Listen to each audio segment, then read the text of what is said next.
Chapter 1. The Flinch That Changed Everything. Mara didn't know that the stranger helping her pick up scattered groceries was the most powerful alpha in 5 territories. She didn't know that his offer to carry her bags came from genuine concern, not pity, and she certainly didn't know that her involuntary flinch when he raised his hand to push back her hair would change the course of both their lives forever. The afternoon sun slanted through the grimy windows of Thompson's Market, casting long shadows across the scuffed linoleum floor. Mara moved quickly through the narrow aisles, her oversized jacket pulled tight around her frame despite the warmth of the day. She'd learned to make herself small, unnoticed, invisible. It was safer that way. Her fingers traced the crumpled bills in her pocket, barely enough for the essentials on her carefully planned list: bread, peanut butter, instant noodles. The same meals she'd been rotating for weeks, stretching every dollar until her next paycheck from the diner. Her second job at the laundromat didn't start for another 3 hours, which gave her just enough time to get home, eat something, and change into her other uniform. She turned the corner toward the checkout, her worn sneakers silent on the floor when her shoulder caught the edge of a display. Cans of soup cascaded down in a metallic avalanche, rolling across the aisle in every direction. Her carefully balanced armload of groceries scattered, bread tumbling under shelving units, her precious jar of peanut butter spinning toward the produce section. "No, no, no," she whispered, dropping to her knees to chase after the runaway items. Heat flooded her cheeks as other shoppers stepped around her, some tutting with annoyance, others pretending not to see her scrambling on the floor. This was exactly the kind of attention she couldn't afford. "Here, let me help." The voice was warm, deep, and impossibly gentle. Mara looked up to see a man crouched beside her, already reaching for the escaped cans. He was tall, she could tell even with him kneeling, with dark hair that caught the fluorescent lighting and kind eyes that seemed to see too much. "Oh, you don't have to," she started, but he was already gathering her scattered groceries with careful efficiency. "It's no trouble at all," he said, and something in his tone made her believe him. "These displays are death traps. I'm amazed they don't fall over more often." She watched his hands as he worked, strong, steady, with a gentleness that seemed at odds with their obvious power. When he reached for her peanut butter jar, she noticed the way he moved with fluid grace, like someone accustomed to being in complete control of his body. Everything about him spoke of quiet authority, though he kept it carefully contained. "Thank you," she murmured as he handed her the last of her items. "I'm so clumsy. I should have been watching where I was going." "You weren't clumsy," he said firmly, rising to his full height. The display was poorly positioned. Mara climbed to her feet, immediately aware of how he towered over her. She should feel intimidated. Her instincts screamed at her to be wary of anyone so much larger, so much stronger. But instead of threat, she felt something impossible, something that whispered safety. "I'm Kieran," he said, shifting her groceries to one arm and extending his free hand. "Mara," she replied automatically, then immediately wished she hadn't given her real name. But when their palms touched, every thought fled her mind. Warmth spread up her arm from the point of contact, settling somewhere deep in her chest like golden honey. She pulled back quickly, startled by the sensation. If he noticed her reaction, he didn't comment. Instead, he gestured toward her overstuffed bags. "These look heavy. Mind if I carry them to your car?" "I don't have a car," she said without thinking, then bit her lip. Another piece of information she shouldn't have shared. "The bus stop, then?" She hesitated. Every survival instinct told her to decline, to take her groceries and disappear into the crowd. But something about his patient expression, the way he waited without pressuring her, made her nod. They walked in comfortable silence toward the exit, his presence beside her both foreign and oddly comforting. When they stepped outside, a breeze caught her hair, blowing strands across her face. Without thinking, Kieran lifted his hand to brush them away. She flinched, not just a small startle, but a violent full-body recoil that sent her stumbling backward, groceries tumbling from her arms for the second time. Her back hit the brick wall of the store, and she stared at him with wide, frightened eyes, her chest rising and falling rapidly. Kieran froze completely, his hands suspended in the air between them. For a moment, neither of them moved. Then his expression shifted, and Mara saw something dangerous flicker in his dark eyes. Not danger directed at her, she understood that instinctively, but a cold, controlled fury that made the air around them seem to thicken. "Who taught you to do that?" His voice was deadly quiet, each word precise and sharp as a blade. The question hung between them like a living thing, loaded with implications she wasn't ready to face. She could see him putting pieces together, reading the story written in her reflexes, her oversized clothes, the way she held herself like someone expecting a blow. She started, then stopped. What could she say? That she'd spent 2 years with someone who taught her to associate raised hands with pain. That even 6 months later, her body remembered Jake's lessons in ways her mind couldn't override? "I'm sorry," she whispered instead, wrapping her arms around herself. "I didn't mean to. You were just being nice, and I—" "Don't." The single word cut through her stammered apology. "Don't apologize for protecting yourself." But she was already backing away, mortification burning through her. She'd revealed too much, shown her damage to this kind stranger who didn't deserve to be treated like a threat. Her grocery bags lay forgotten on the sidewalk as she took another step backward. "I have to go," she managed. "Thank you for your help, but I really have to—" "Mara." Her name on his lips stopped her retreat. "You forgot your groceries." She looked at the scattered items, then at his face. He was still standing exactly where he'd been when she flinched, his hand now lowered to his side, waiting, not advancing, not pressuring, just waiting. "Keep them," she said, though the words tasted bitter. Those groceries represented careful budgeting, planned meals. But the thought of walking back toward him, of seeing pity or worse in his eyes, was unbearable. "I'm sorry. I'm so sorry." Then she turned and ran, disappearing into the crowd of afternoon shoppers like she'd never been there at all. Behind her, Kieran watched until she was completely out of sight, memorizing everything about her. The way she moved like someone always checking for exits, the defensive hunch of her shoulders, the genuine terror that had flashed across her face when he'd tried to touch her. And in the depths of his chest, something that had been dormant for years began to stir. Recognition, protection, the absolute certainty that he would find her again. More importantly, he would find whoever had taught her to expect pain instead of gentleness. And when he did, they would answer for every flinch, every moment of fear, every lesson in survival they'd carved into her bones. The Alpha King had found his mate. Now he had to teach her that she was safe. Chapter 2. The Patient Pursuit. 3 days later, Mara was still replaying the moment in the grocery store. She'd lie awake at night, mortified by her reaction to a kind stranger who'd done nothing but try to help her.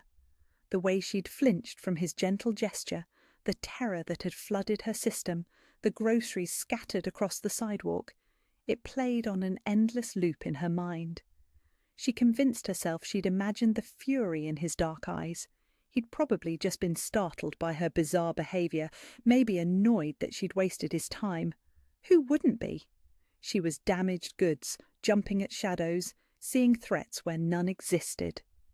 The morning shift at Murphy's Diner was always brutal, but today felt worse than usual. Her feet ached in her worn sneakers, and the coffee maker had broken down twice, leaving her scrambling to keep up with the early commuters who needed their caffeine fix before facing the day. She was wiping down tables when the bell above the door chimed. A group of construction workers filed in, already loud despite the early hour. Mara kept her head down, focusing on her work, but she could feel their eyes following her movements. "Coffee, sweetheart," one of them called out, snapping his fingers. "And make it snappy." She nodded, grabbing the pot from the warmer. As she approached their table, one of the men reached out and grabbed her wrist, his grip tight enough to bruise. "Careful there, honey. he said with a lewd grin. "Don't want you spilling hot coffee all over me." Mara's breath caught, her body going rigid. The familiar panic rose in her throat, trapped, cornered, helpless. She tried to pull away, but his grip tightened. "Let go," she whispered, her voice barely audible. "What's that? Speak up, sweetheart." "The lady asked you to let go." The voice cut through the diner's chatter like a blade through silk. Every conversation died as a man stepped out of the corner booth Mara hadn't even noticed was occupied. He was tall, imposing, and something about his presence made the air itself seem heavier. It was him, Kieran from the grocery store. The construction worker's grip loosened slightly, uncertainty flickering across his face. "We're just having some fun, buddy. Mind your own business." Kieran took a single step forward, and the temperature in the room seemed to drop 10 degrees. His eyes held a cold authority that made grown men take an involuntary step back. "She is my business," he said quietly, and something in his tone carried absolute command. "Remove your hands from her, now." The man released Mara's wrist so quickly she stumbled backward. The entire group suddenly seemed very interested in their menus, avoiding eye contact with the stranger who radiated danger like heat from a furnace. Kieran's attention shifted to Mara, his expression gentling immediately. "Are you hurt?" She shook her head, cradling her wrist against her chest. "I'm fine, thank you, but you didn't have to." "Yes, I did." The words were simple, absolute. "Is there somewhere we can talk privately?" Mara glanced around the diner, aware of curious stares and whispered conversations. Her boss, Murphy, watched from behind the counter with narrowed eyes. She couldn't afford to lose this job, not when she was already behind on rent. "I can't leave my shift," she said apologetically. "Maybe another time." "Take your break, Mara." Murphy's gravelly voice cut across the restaurant. He was looking at Kieran with the same wary respect the construction workers had shown. 15 minutes! She wanted to protest, to insist she didn't need a break, but something in Murphy's expression warned her not to argue. Instead, she nodded and led Kieran toward the small break room behind the kitchen. The space was cramped, filled with employee lockers and a battered table surrounded by mismatched chairs. Mara perched on the edge of one seat, while Kieran remained standing, his presence somehow making the tiny room feel even smaller. "You don't have to keep rescuing me," she said, trying to inject some lightness into her voice. "I can handle drunk construction workers." "Could you?" His question was gentle but direct. "Because from where I stood, you looked terrified." Heat flooded her cheeks.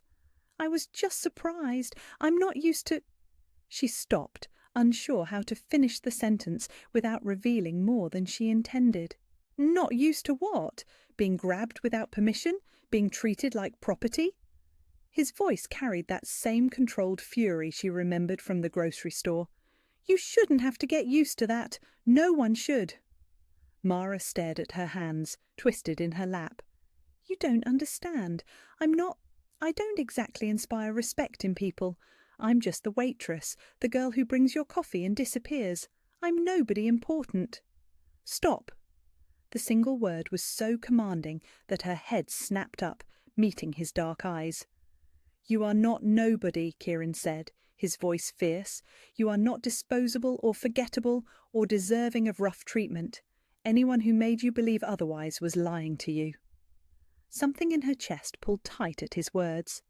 She wanted to believe him, but years of Jake's voice echoed in her head, telling her she was worthless, that she should be grateful anyone wanted her at all. "You don't know me," she whispered. "You don't know what I've done, what I—" "Then tell me." The invitation hung between them, simple and terrifying. He waited, not pushing, not demanding, just offering her the choice to be seen. "I was with someone," she heard herself saying, "for 2 years. He wasn't kind. He had opinions about everything I did wrong and ways of expressing those opinions that left marks." Her voice was barely a whisper now. "When I finally left, I thought I was free, but he made sure I knew I wasn't worth the trouble of starting over." Kieran was quiet for a long moment, his jaw tight with controlled emotion. When he finally spoke, his voice was gentle despite the rage she could see burning in his eyes. "Where is he now?" "Gone. I moved 3 states away to make sure." She looked up at him, expecting to see pity or disgust. Instead, she found something that looked like understanding. "I know I'm jumpy and weird and damaged. I know I overreact to everything. But I'm working on it, I promise. I'm trying to be normal again." "You're not damaged," Kieran said quietly. "You're surviving. There's a difference." She blinked, startled by the certainty in his voice. "How would you know?" For a moment, something vulnerable flickered across his features. "Because I've been where you are, maybe not exactly, but close enough. I know what it's like to have someone you should trust use that trust as a weapon against you." "What happened?" He was quiet for so long, she thought he wouldn't answer. When he finally spoke, his voice was rough with old pain. "I had a sister, younger than me, sweet and trusting and everything good in the world. She mated with someone who seemed perfect on the surface, charming, successful, everything our family wanted for her." His hands clenched into fists. "It took me too long to see the bruises she tried to hide, the way she flinched when he was mentioned, how she stopped laughing." "What did you do?" "Not enough, not fast enough." The words were bitter with self-recrimination. "By the time I realized how bad it was, she was too deep in to see a way out. She died believing she deserved what he did to her." Mara's breath caught. "I'm sorry. I can't imagine." "I swore that day I would never let it happen again. Not where I could prevent it. Not if there was anything I could do to stop it." His dark eyes met hers. "So when I see someone who's been taught to expect pain instead of protection, when I see that particular kind of fear, it matters to me. You matter to me." Something warm unfurled in her chest at his words. She didn't understand why this stranger cared, why he kept appearing when she needed help, but the sincerity in his voice was impossible to doubt. "I should get back to work," she said, though she made no move to stand. "Will you have dinner with me tonight?" The question caught her off guard. "Dinner?" "Nothing fancy, just somewhere we can talk without interruption. I'd like to know you better if you're willing." Every survival instinct screamed at her to refuse. She didn't know anything about this man beyond his name and his apparent talent for rescuing her from uncomfortable situations. But something in his patient expression, the way he waited without pressuring her for an answer, made her want to say yes. "Okay," she heard herself whisper, "just dinner." The smile that transformed his face was devastating in its warmth. "Just dinner," he agreed. "I'll pick you up at 7?" She shook her head quickly. "I can meet you somewhere. Where did you have in mind?" "There's a small Italian place called Rossi's on 5th Street. Do you know it?" She nodded. It was public, well lit, safe, the kind of place where she could leave if she felt uncomfortable. 7 o'clock then." He moved toward the door, then paused. "Mara, thank you for trusting me enough to say yes." After he left, she sat in the tiny break room for several more minutes, trying to process what had just happened. She'd agreed to have dinner with a man she barely knew. More than that, she'd told him about Jake, about the worst parts of her past that she'd never shared with anyone. And somehow, impossibly, the world hadn't ended. Her wrist still tingled where the construction worker had grabbed her, but the memory was already fading, replaced by the fierce protection in Kieran's voice when he told them to let her go. For the first time in longer than she could remember, Mara found herself looking forward to 7 o'clock. Chapter 3. Walls Begin to Crack. Mara changed clothes 3 times before settling on a simple blue dress she'd bought at a thrift store months ago but never worn. It was modest, unremarkable, but the colour brought out her eyes in a way that made her feel almost pretty, almost normal. She arrived at Rossi's 5 minutes early, her nerves jangling with equal parts anticipation and terror. The restaurant was exactly what she'd hoped, small, warm and bustling with enough activity that she wouldn't feel conspicuous.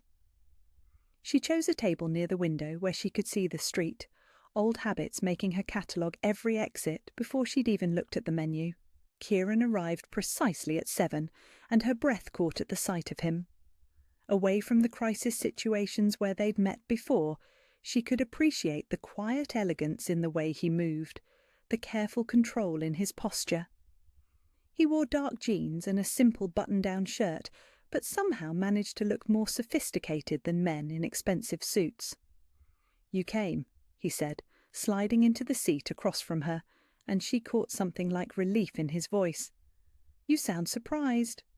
"A little," he admitted with a rueful smile. "I thought you might change your mind, decide I was too pushy, too intense." The honesty in his admission eased something tight in her chest. "I almost did. I'm not very good at this, having dinner with people, talking about myself. I'm pretty much a disaster at normal social interaction. Good thing I'm not particularly normal myself."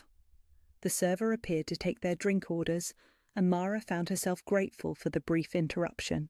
When they were alone again, Kieran leaned back in his chair, his dark eyes studying her face. "Tell me about your day," he said. "Not the dramatic parts. I seem to have a talent for appearing during those. Just your day."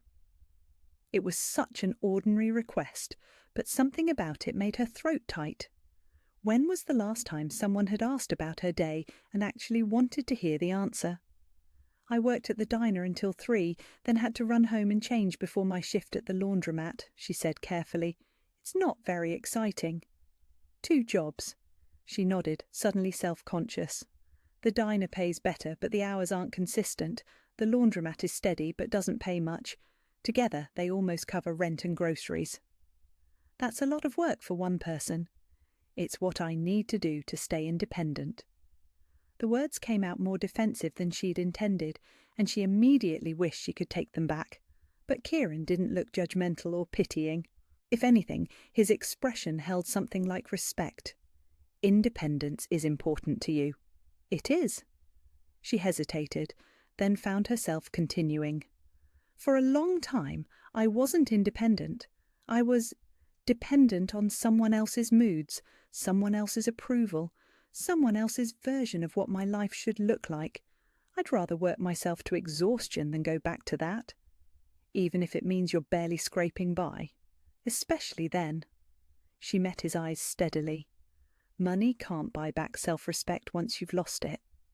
Something shifted in his expression, a recognition that made her feel seen in a way that was both thrilling and terrifying. "I understand that more than you might think," he said quietly. Their food arrived, providing another natural pause in the conversation. Mara found herself relaxing despite her nerves, drawn in by Kieran's patient attention and the way he listened like her words mattered. "What about you?" she asked as they ate. "What do you do when you're not rescuing waitresses from overly aggressive customers?" For a moment, something guarded flickered across his features. "I'm in management, corporate consulting. It involves a lot of meetings with people who think their problems are more important than everyone else's." "That sounds terrible." "It can be, but it also means I'm in a position to help people sometimes, to make sure the right decisions get made, that people with less power don't get taken advantage of." He paused, seeming to choose his words carefully. "I've seen too many situations where those who should protect others use their authority to cause harm instead." There was something in his tone that made her look at him more closely. "That sounds personal." "Everything is personal if you let it be." He set down his fork and met her eyes. "I told you about my sister earlier. What I didn't say was that her mate was someone I trusted, someone I considered a friend. He was charming, intelligent, came from a good family. On paper, he was perfect for her. But he wasn't. He was a monster wearing the mask of a good man, and by the time I saw through it, it was too late." His voice was rough with old pain. "She begged me not to interfere, said she could handle it, that he was just going through a difficult time. She made excuses for him until the day she died." Mara's breath caught. "How did she?" "Officially, an accident. She fell down the stairs." His jaw clenched. "But I knew better.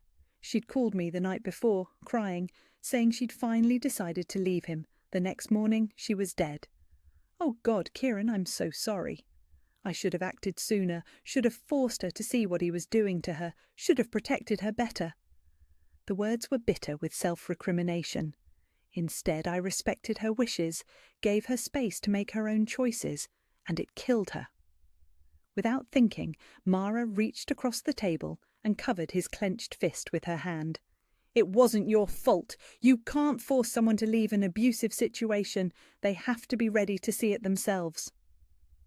The moment their skin touched, that same electric warmth she'd felt in the grocery store blazed to life. But this time, instead of pulling away, she found herself leaning into the sensation. It felt like coming home to a place she'd never been. Kieran stared down at their joined hands, something like wonder crossing his features. How do you do that? Do what? Make the pain feel manageable, like it's not going to swallow me whole? She didn't know how to answer that, partly because she was asking herself the same question about him. Since the moment he'd appeared in the grocery store, something about his presence had made her feel steadier, safer, more like the person she used to be before Jake had convinced her she was broken. Maybe we're good for each other, she said quietly. Maybe we are. His thumb brushed across her knuckles, and she felt that golden warmth spread up her arm, settling somewhere deep in her chest. Mara, I need to tell you something. The serious tone in his voice made her tense slightly, but she didn't pull her hand away. What is it? The consulting work I do. It's not exactly what most people would call consulting. I'm in a position of significant authority, and that comes with responsibilities that most people wouldn't understand. Demands on my time, expectations about how I live my life, who I spend time with. Her heart sank. Of course there was a catch. There was always a catch. You're married, she said flatly. No. The word was immediate and fierce. God, no, nothing like that. It's just, my life is complicated in ways that aren't easy to explain, and I need you to know that before this goes any further. How much further could it go? She asked, surprised by her own boldness. We've known each other for less than a week. Does it feel that way to you? The question caught her off guard, because no, it didn't feel like they'd just met. It felt like recognition, like finding something she'd been looking for without knowing she was searching. No, she admitted. It feels like I've been waiting for you without realizing it. Something blazed to life in his dark eyes. I know exactly what you mean. They sat in comfortable silence for several minutes, her hand still resting over his, both of them processing the weight of what had just been acknowledged between them. So, what happens now? She asked finally. Now we take it one day at a time. I don't want to rush you or push you into anything you're not ready for, but I also don't want to pretend this isn't something significant. What if I'm not ready for significant? What if I'm still too broken for whatever this is? You're not broken, he said firmly. You're healing, and healing takes time. He turned his hand palm up, intertwining their fingers. I'm willing to wait. However long you need, I'll wait. The simple declaration hit her like a physical blow. When was the last time someone had been willing to wait for her, to meet her where she was instead of demanding she be someone else? What if I can't give you what you need? She whispered. What if you're exactly what I need? He countered. What if we're exactly what each other needs? She looked down at their joined hands, marvelling at how right it felt, how the warmth from his skin seemed to chase away the cold that had lived in her bones for so long. I don't know how to do this, she admitted. I don't know how to trust someone again, how to let someone get close. The last time I tried. I'm not him, Kieran said quietly. I will never be him. How can you be so sure? Because the thought of causing you even a moment's pain makes me physically ill. Because when I saw that man grab you today, I wanted to tear him apart for daring to touch you without permission. Because everything in me is screaming to protect you, not hurt you. The fierce certainty in his voice made her believe him in a way that had nothing to do with logic and everything to do with instinct. Okay, she whispered. Okay? Okay. We can try, one day at a time, but if I get scared, if I need space, Then you tell me, and I'll give you all the space you need. No questions, no guilt, no pressure. He squeezed her fingers gently. The only thing I ask is that you don't disappear without telling me. Don't just run away and leave me wondering if you're safe. I can do that. They finished dinner in comfortable conversation, the heavy emotional weight lifting into something warmer and more hopeful. When Kieran walked her to the bus stop, he kept a careful distance, respecting her space while making it clear he wasn't going anywhere. "I'd like to see you again," he said as her bus approached.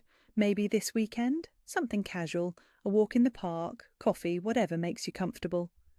"I'd like that too."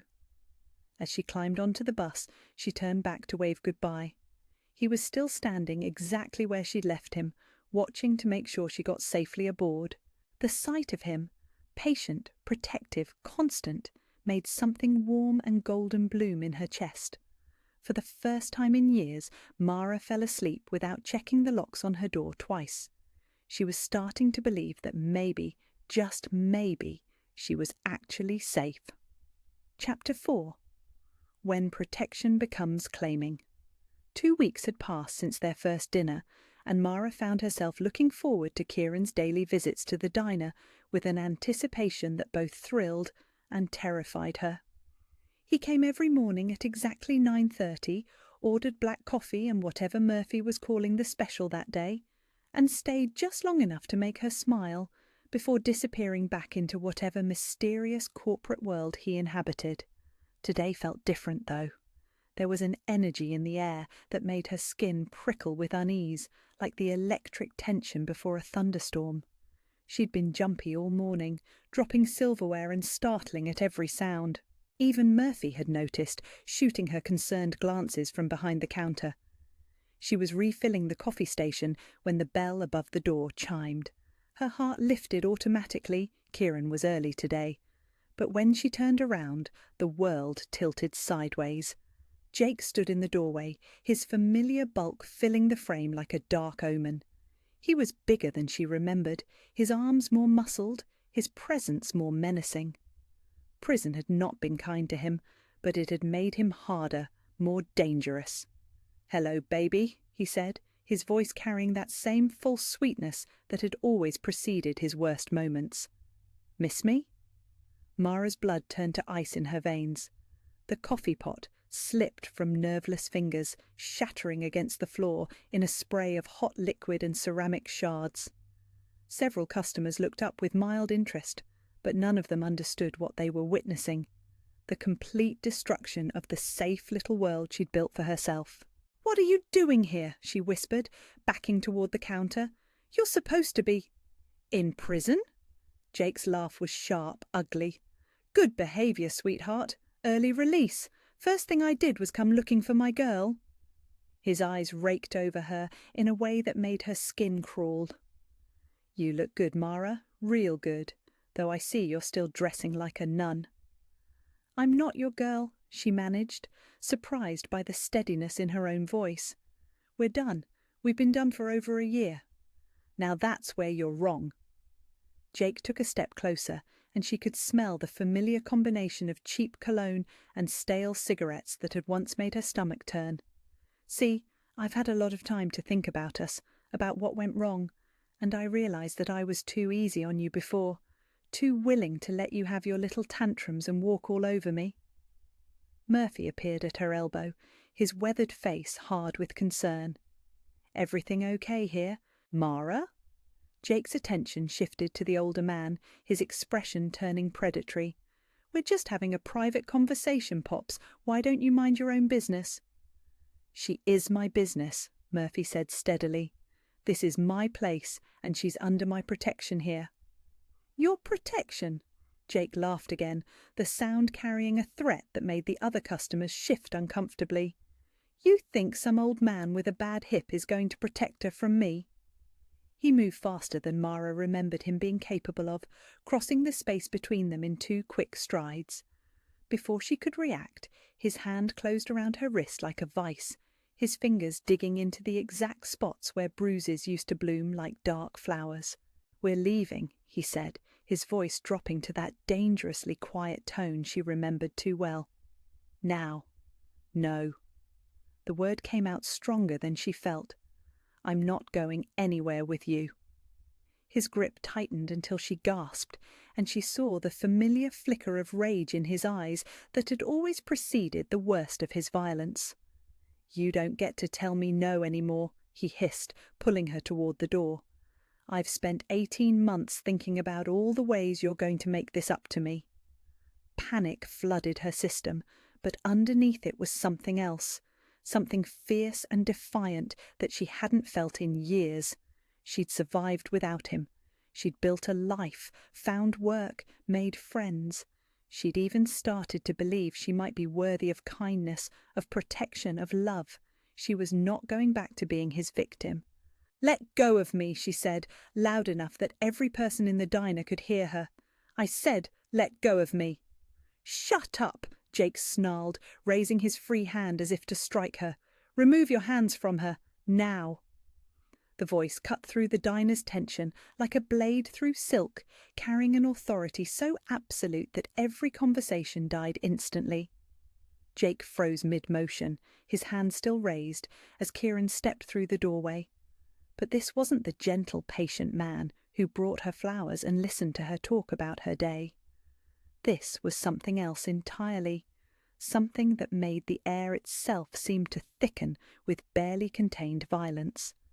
His dark eyes held a cold fury that made Jake's rage look like a child's tantrum in comparison.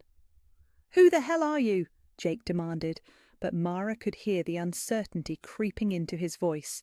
"I'm the man who's going to give you exactly 3 seconds to let her go before I make you regret every breath you've ever taken." Kieran's voice was deadly quiet, each word precise and sharp as a knife. 1. Jake's grip loosened slightly, confusion flickering across his features. Whatever he'd expected to encounter, it wasn't this level of controlled lethality. 2. Look, buddy, I don't know who you think you are, but this is between me and my girl. She's not your girl. The words carried such finality that even Jake took an involuntary step back. She hasn't been your girl since the moment you first raised a hand to her, and if you don't remove your hands from her right now, you're going to discover exactly who I think I am. Something in Kieran's tone, in the way he held himself, in the sheer presence he radiated, finally penetrated Jake's arrogance. He released Mara's wrist so abruptly that she stumbled backward into Murphy's steadying arms. "There," Jake said, forcing false bravado into his voice. "Happy? Now why don't you mind your own—" He never finished the sentence. Kieran moved with fluid grace, crossing the space between them in a heartbeat.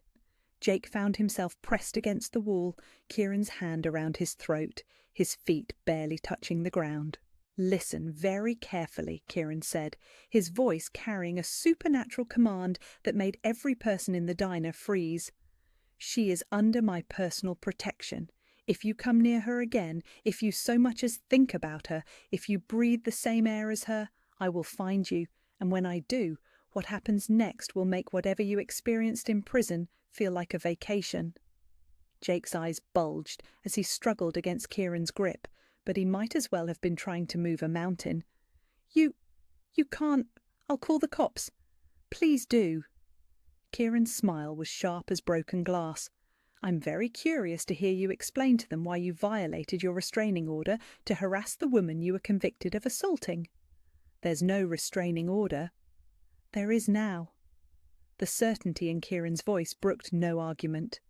"Along with several other legal protections that will ensure you never get within 100 yards of her again. Unless, of course, you'd prefer to test my patience further?" He released Jake, who collapsed to the floor gasping and clutching his throat. "Get out, now, and if I see you again, if I even hear that you're in the same state as her, our next conversation will be considerably less civilized." Jake scrambled to his feet, his earlier bravado completely evaporated. He cast one last venomous look at Mara before fleeing through the door like the coward he'd always been beneath his bluster. The diner erupted in whispered conversations and nervous laughter, but Kieran's attention was focused entirely on Mara.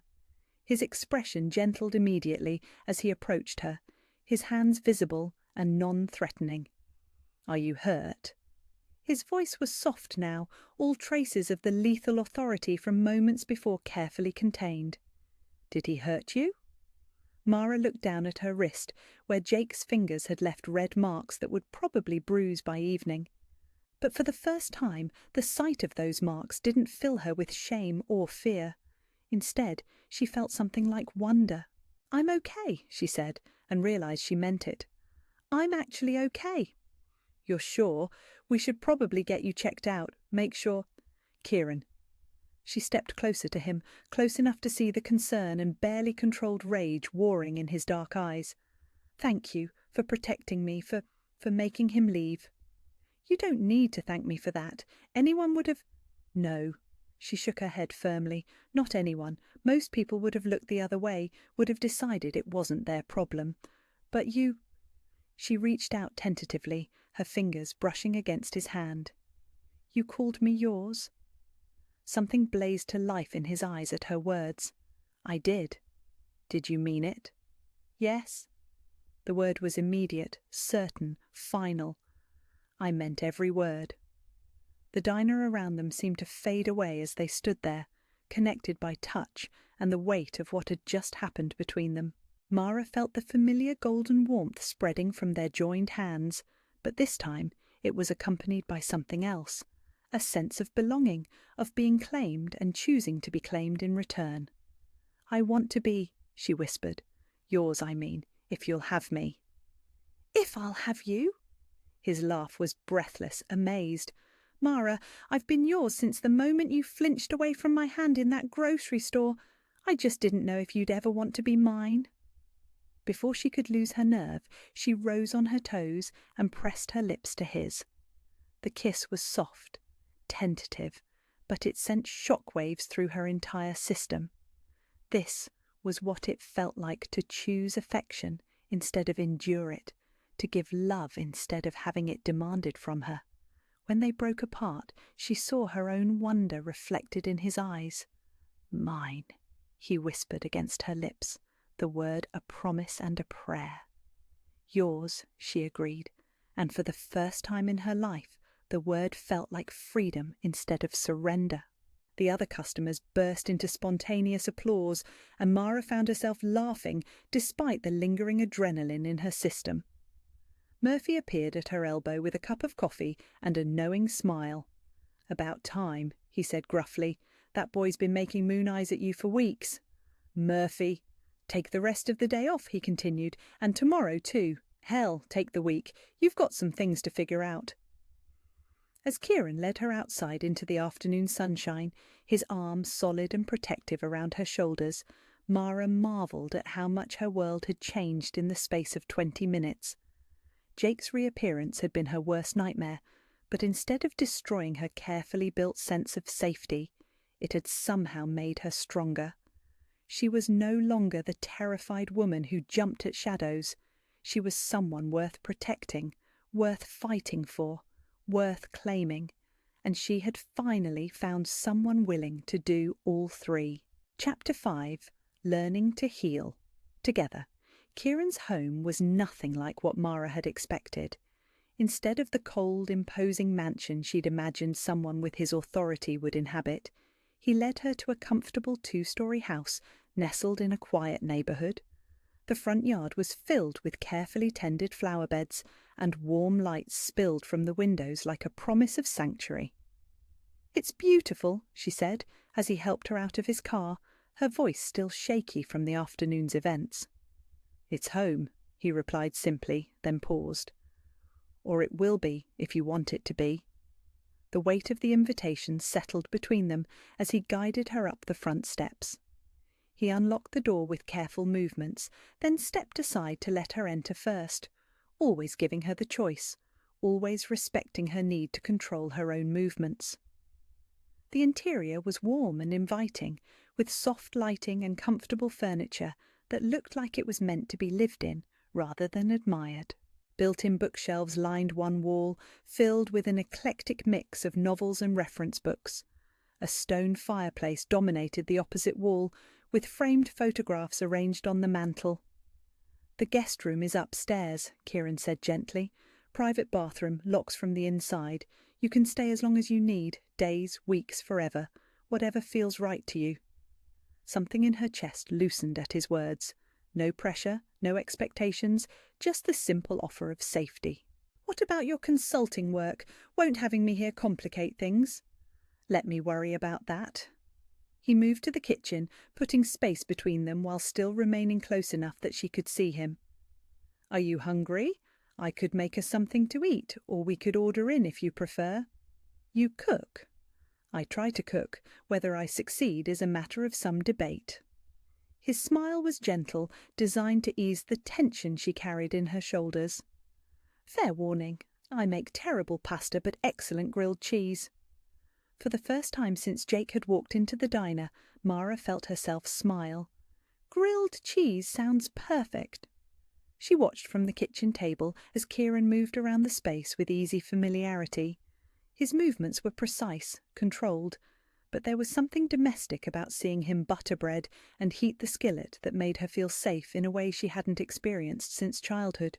"Tell me about this place," she said as he worked. "How long have you lived here?"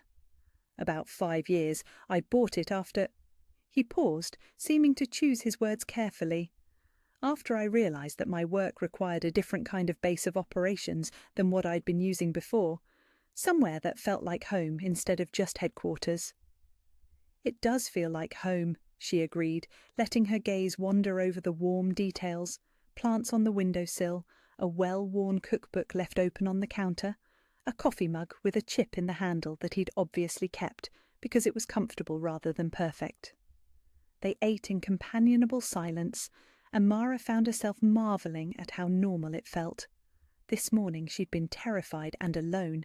Now she was sitting in a warm kitchen with someone who'd quite literally fought for her, sharing a simple meal like they'd been doing it for years. "The legal protections you mentioned," she said finally. "Were those real, or were you just trying to scare Jake?" Kieran's expression grew serious. "They're real. I have connections in the legal system, people who owe me favours. The restraining order was filed within an hour of his appearance at the diner. There's also a monitoring system in place. If he comes within 50 miles of you, I'll know about it immediately." "How is that possible?" "Let's just say that my consulting work gives me access to resources that most people don't have." He reached across the table and covered her hand with his. "You don't have to worry about the details. You just need to know that you're safe." That night, Kieran showed her to the guest room with the same careful respect he'd shown her all day. The space was lovely. Soft blue walls, a comfortable bed with white linens, and a reading chair by the window that looked out over the back garden.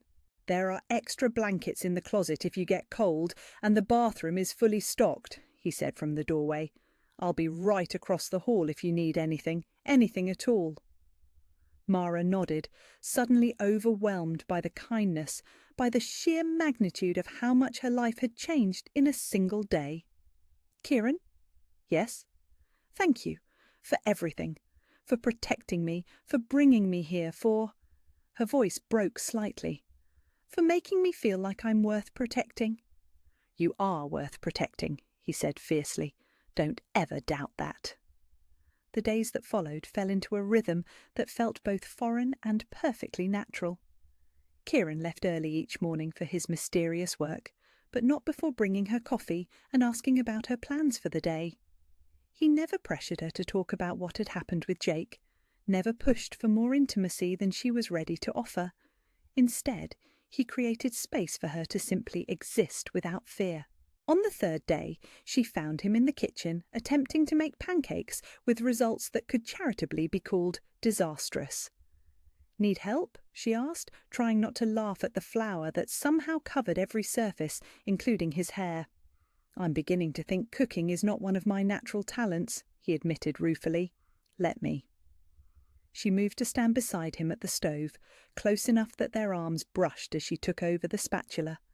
The contact sent that familiar golden warmth through her system, but this time, instead of pulling away, she leaned into it. "Much better," he murmured, and she realised he wasn't talking about the pancakes. They spent the morning cooking together, falling into an easy partnership that felt like the most natural thing in the world.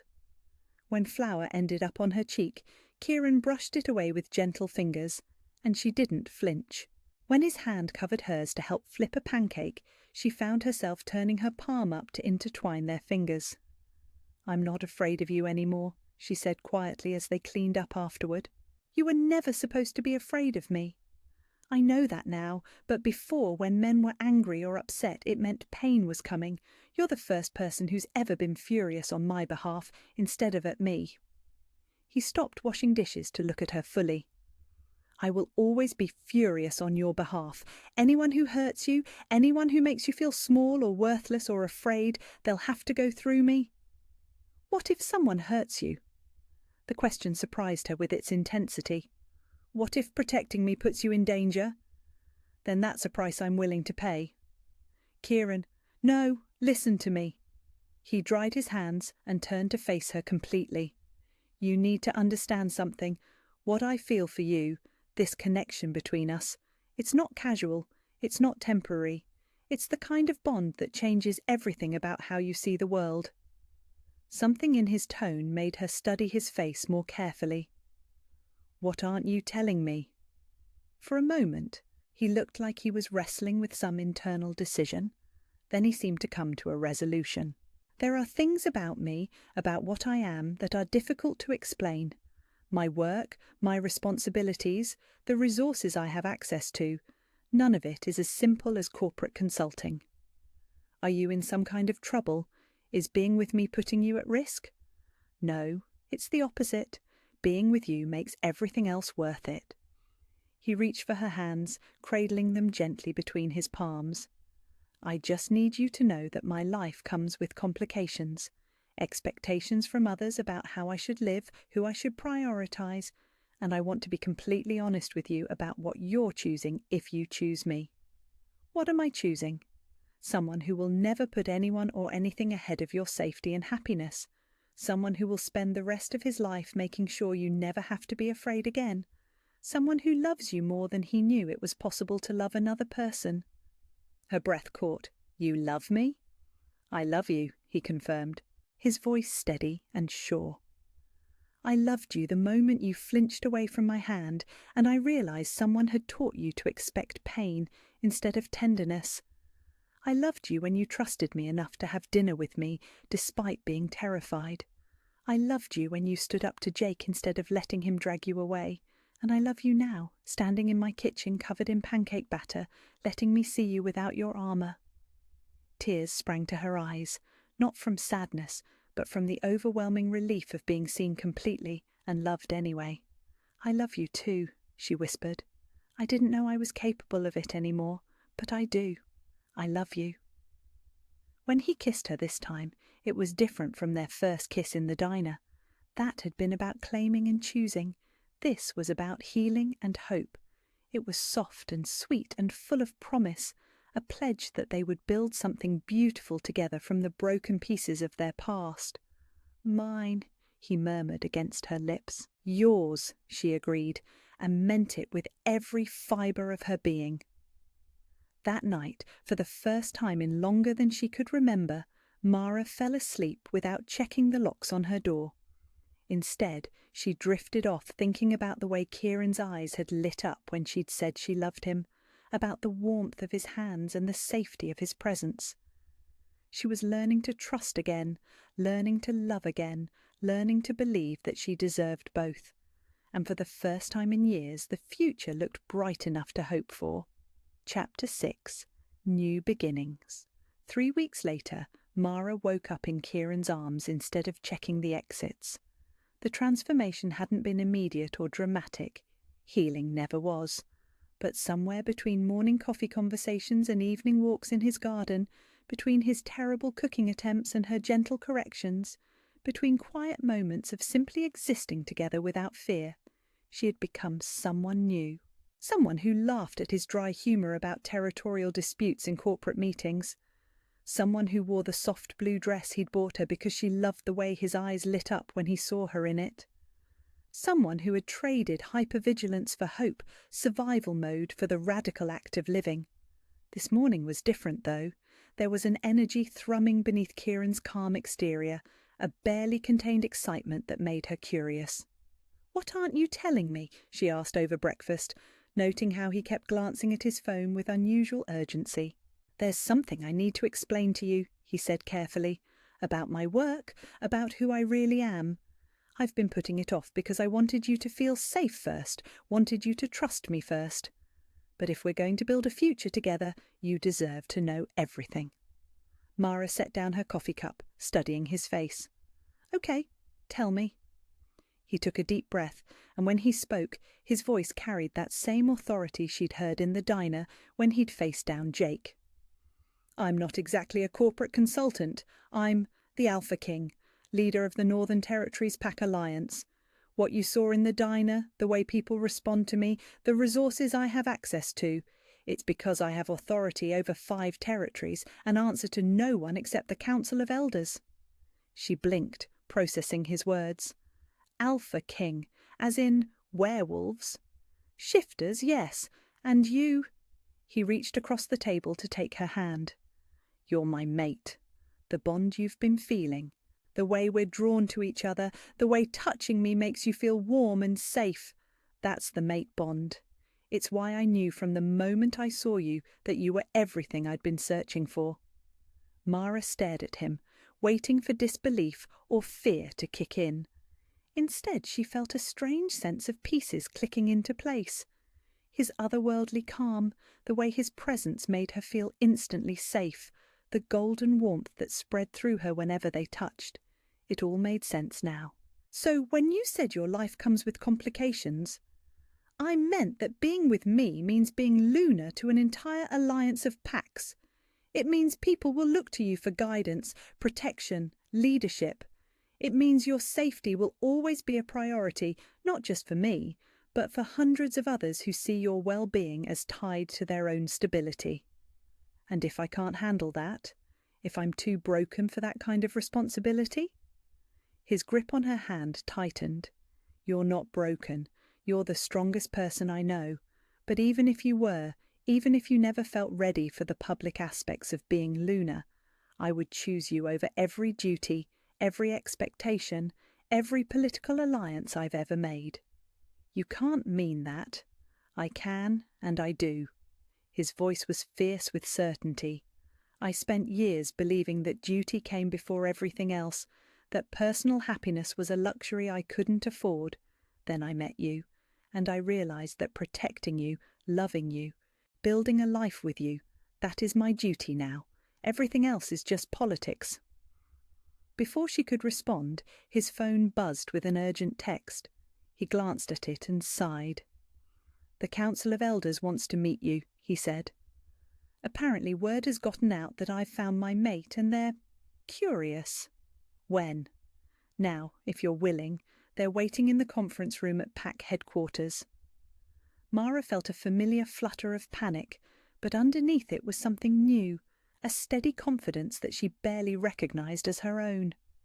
She thought of how far she'd come since that day in the grocery store, how she'd stood up to Jake instead of cowering, how she'd chosen love over fear again and again. "Okay," she said, "let's go meet them." The PAC headquarters was an imposing building downtown, all glass and steel, that spoke of serious business. But when Kieran led her inside, his hand steady and reassuring at the small of her back, she felt that familiar golden warmth flowing through their connection. The conference room held 6 people, 3 men and 3 women of various ages, all of whom radiated the same controlled authority she'd learned to recognize in Kieran. They stood when she entered, a gesture of respect that surprised her. "Elders," Kieran said formally, "I'd like you to meet Mara Chen, my mate." An older woman with silver hair and kind eyes stepped forward. "It's an honor to meet you, child. I'm Elena, and I speak for the council today." "The honor is mine," Mara replied, surprised by how steady her voice sounded. "We won't keep you long," Elena continued. "We simply wanted to meet the woman who has captured our Alpha King's heart so completely that he's been neglecting his territorial duties." Mara glanced at Kieran in surprise. "You've been neglecting duties?" Nothing important, he said quickly. The Alpine territory border dispute. Elena raised an eyebrow. The trade negotiations with the Eastern Alliance? The succession planning for the... All handled, Kieran interrupted firmly. Just not in person. Mara felt a flush of guilt. I didn't know. If I'd realised I was keeping you from important work... You haven't kept me from anything, Kieran said fiercely. You've reminded me what's actually important. Eleanor's expression softened. Which is exactly what we hoped to hear. A good mate brings balance, perspective, humanity to the role of Alpha King. Someone who reminds him that power serves people, not the other way around. I don't know anything about being Luna, Mara admitted. I'm not sure I'm what you're looking for in a leader. Leadership isn't about what you know, said one of the male elders. It's about what you're willing to learn, what you're willing to sacrifice for others. From what Kieran has told us, you've already demonstrated both. They spent another hour talking about pack dynamics, about her background, about her hopes for the future. To her surprise, Mara found herself relaxing, drawn in by their obvious respect for Kieran and their genuine interest in her well-being. One final question, Elena said, as they prepared to leave. Are you prepared to stand beside our Alpha King as an equal partner? To share not just his bed, but his burdens? To be Luna in truth, not just in title? Mara looked at Kieran, at the man who had seen her at her most broken and chose to love her anyway, who had fought for her, protected her, waited patiently for her to heal, enough to trust him completely. Yes, she said clearly, I am. That evening they walked in Kieran's garden as the sun set, painting the sky in shades of gold and pink. Mara wore the blue dress that had become her favourite, and Kieran couldn't seem to stop touching her hand, her waist, her hair, like he needed the physical connection to believe she was really there. No regrets? He asked as they settled on the garden bench they'd claimed as their own. About the council? About what you're signing up for? None, she said firmly. Well, maybe one small regret. His body tensed. What is it? I regret that it took me so long to realise what you were offering. All those weeks of you being patient while I figured out how to trust again, when you could have just told me about the mate bond from the beginning. I wanted you to choose me for me, not because of some mystical connection you couldn't control. I did choose you for you. The bond just made it easier to believe I deserved to be chosen back. She turned to face him fully. I love you, Kieran, not because you're the Alpha King, not because of any bond, but because you saw me when I was invisible, protected me when I was vulnerable, and loved me when I thought I was unlovable. You were never unlovable, he said fiercely. You were just waiting for someone who understood that real strength is knowing when to be gentle. When he kissed her this time, it was with the passion that had been building between them for weeks, no longer held back by her fear or his careful restraint. She melted into him, marvelling at how different this felt from anything she'd experienced before. This was choice, not surrender. This was celebration, not submission. Mine, he whispered against her lips. Yours, she agreed.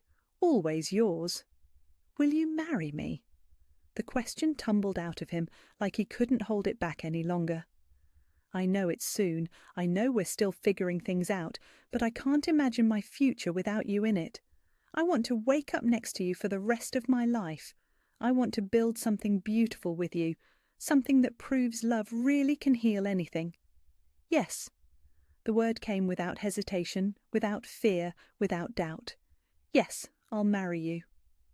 6 months later, as Mara stood beside Kieran during a pack ceremony that had gone sideways in the way these things always did, two alphas arguing over territorial boundaries while their mates rolled their eyes and sorted out the real issues, she marvelled at the journey that had brought them here.